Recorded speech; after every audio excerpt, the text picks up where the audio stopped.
Peace, guys. Sending positive energy to everybody. Hope you're doing well. In the community post, I mentioned wanting to talk about and express my recent experiences with certain types of astral projection techniques and stuff that I've kind of accidentally stumbled into. Um, and I want to do my best at just really focusing right now and explaining um, what happened and what I did and how you can try variations of what I'm explaining or try an identical process. So this particular technique, I noticed that it doesn't work as well laying down. I noticed it works a lot easier and way better if you are more in a chair, like you're just sitting down. Your perspective, your face, your forehead is facing forward. Okay. So why, I don't know. I'm going to try different, try different things and to see why that is. But so this is basically what I've been experiencing lately with some of my meditations and astral projection attempts, successes, failures, etc. So what you want to do first is figure out a way to find 100% sensory deprivation of your physical eyes.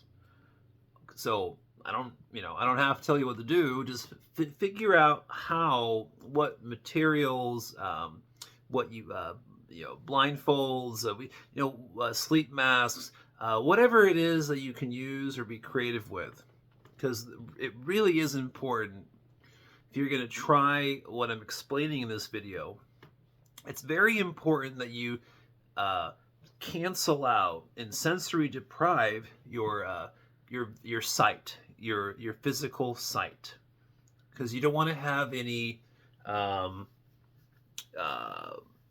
you don't want to question what you're experiencing or seeing and think that you're actually seeing any of it through your physical through your physical eye sense. Okay. Because this meditation is really 100% about using your mind's eye, your third eye, your pineal gland. So this is more or less a astral projection technique that I've been messing with, but it is 100% using your mind's eye. When you can see anything in front of you and you're not seeing it with your physical eyesight. Okay, it's important, right? And when you have you do these kinds of techniques, it's further validation to the truth of the ability we have through our mind's eye. And there's remote viewing. There's a lot of things tied into that. Okay, so this is kind of a rundown of what I've been doing.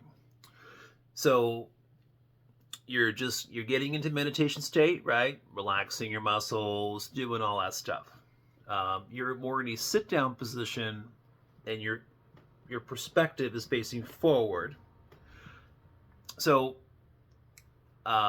once you've kind of gotten to that meditative state / trance-like state, or even right when you start. For me, I just do it automatically, just within a minute, right? So what you want to start to notice is, as you are looking in front of your perspective, but with your mind's eye, okay? You're not counting on your physical eyesight. Start imagining / noticing a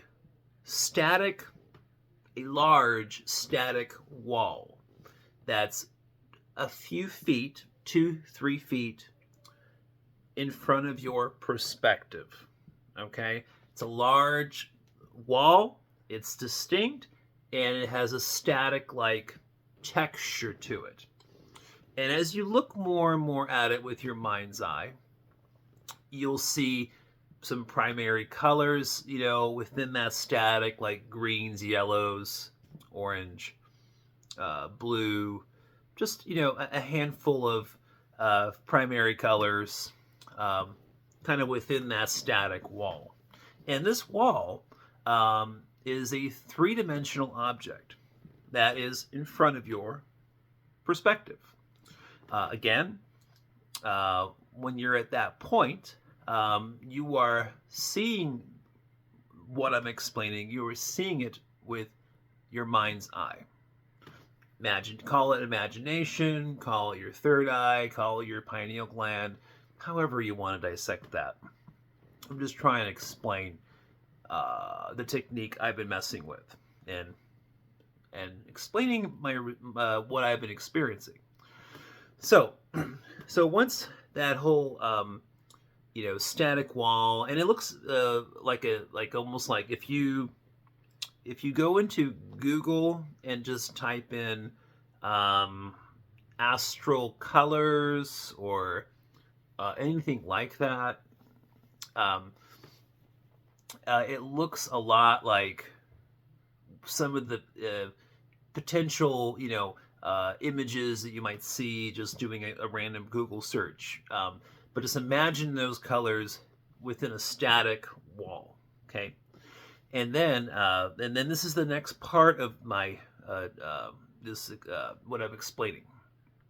The next part is then you want to imagine or basically create a black dot right in front of your forehead, like where your third eye would be, but that black dot is a few feet out, and it's just it's kind of enmeshed within this static astral colored wall, and it becomes stationary, and it just starts sitting there.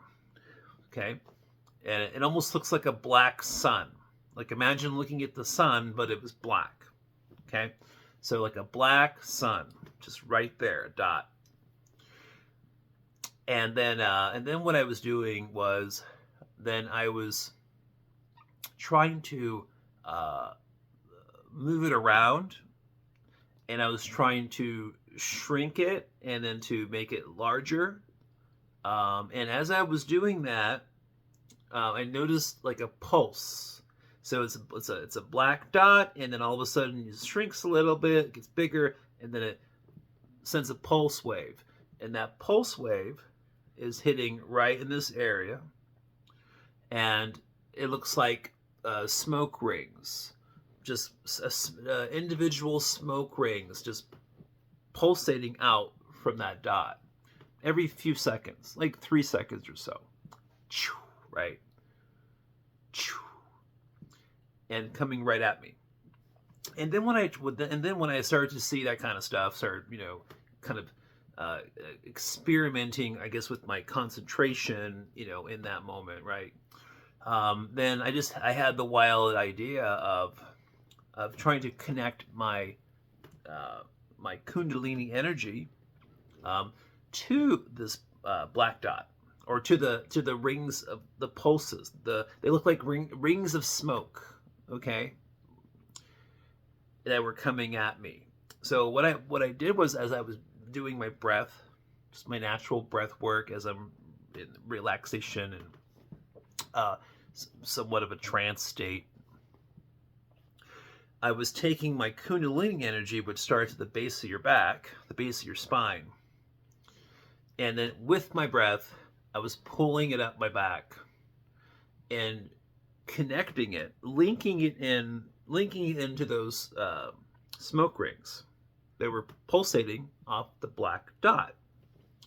Remember, that black dot is on that whole, three-dimensional kind of static wall that's a few feet in front of you, at least perspective-wise. It's in front of you.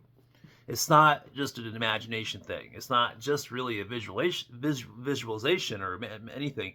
I mean, you're using imagination, you're using all those things, but what I mean is, it's literally, you see it right there, just like the wall behind me. It's there, like, but you're just seeing it through your mind's eye. So, and then what was interesting was, so as I'm pumping with my breath and feeling and sending my kundalini energy up my body, up my back, spine, and into my forehead and crown chakra, in this area to connect with those smoke rings, I started to notice how my energy that I was pumping towards it then changed the direction of the smoke rings. And so instead of them coming at me, they started to go towards the black dot. Okay. So it's going toward it. It reversed. And then what I noticed was the black dot started to have hues of different colors. It started more purplish range, indigo purple, a little blue, and then eventually green. But I started to notice how there was evolving color shifts and whatnot to what looked like that little black dot, or that black star, black sun. And then as I kept concentrating on it, this whole thing was very intriguing to me, because I'm very experimental and open-minded, and I try different variations of techniques and different things for myself. And this was a really interesting observation / experience. And then the dot then turns more of like a silvery gold color. And then right when I saw that, I see my energy body arm. I'm not sure if it was my astral arm or my etheric arm. It was probably my astral arm, because that whole static wall that I was seeing in front of me looked very astral. Like the energy in the astral and the way the static was, like it definitely reminded me of astral, right? So it was probably my astral arm. And then seeing it just go right in front of my perspective, just like that, right? It's kind of scary at first, because you're thinking it's some entity, or somebody else like messing with you and stuff like that. Or sometimes you might think it's just your own human body arm coming up like that, while you're in that trance-like kind of meditative state, and you're wondering, like, why is my arm moving, right? But yeah, no, but it was my energy body arm just coming like this. And then right when I saw that, I just out of habit, or just what I do a rollout technique as one of my OB exit techniques. The rollout is very popular, and it works pretty good, especially when you do it at the right timing.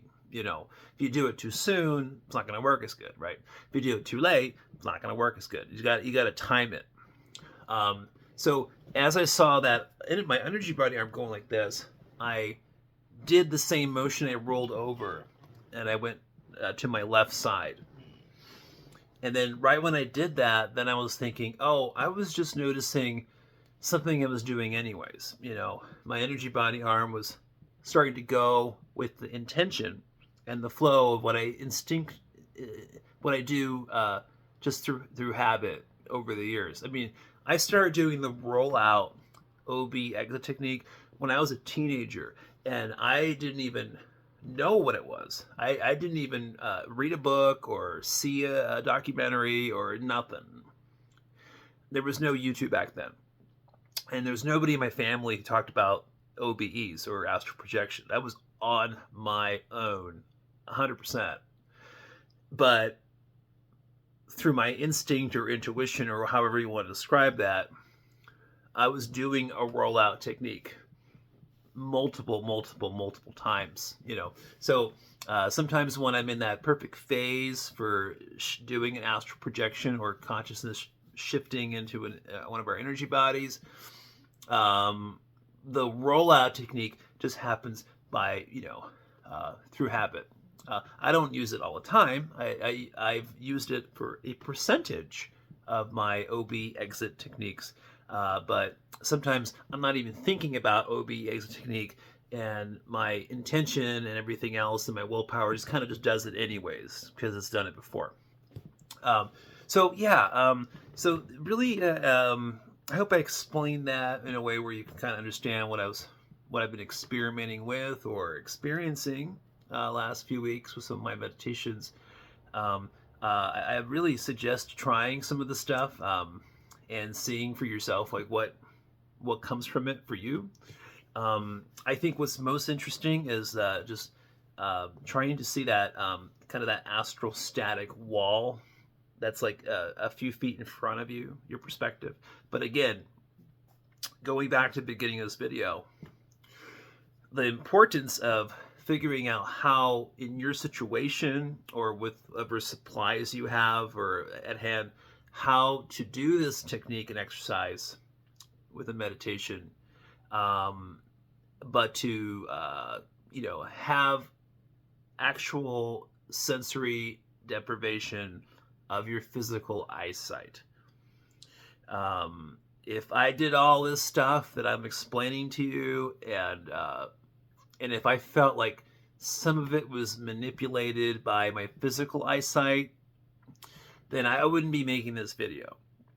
But when you do this stuff and you know that you are seeing actual stuff in your perspective, in your field, or in front of you, but through your mind and through your mind's eye, I should say, that's when you realize, wow, this pineal gland of mine, it is an eye. It does function like an eye and take in data and information and light, So for some of you guys, you probably haven't experienced these kind of things, so you're like, whatever, or you're skeptical. But for you people who know what I'm talking about, then I say keep trying keep doing this stuff. It's almost like a muscle, and you got to work it out. I don't do it enough as I should. I get too busy with work, reality construct stuff. Lots of distractions, all kinds of things going on, especially as you get older, right?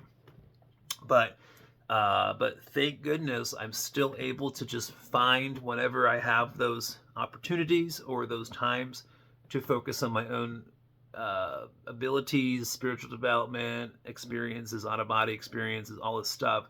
And then whenever you have those opportunities, I'm just like totally focused on it, And then I go back to stressing out about bills and everything else, right? So I keep it separate. Sometimes it's hard for people to keep it separate.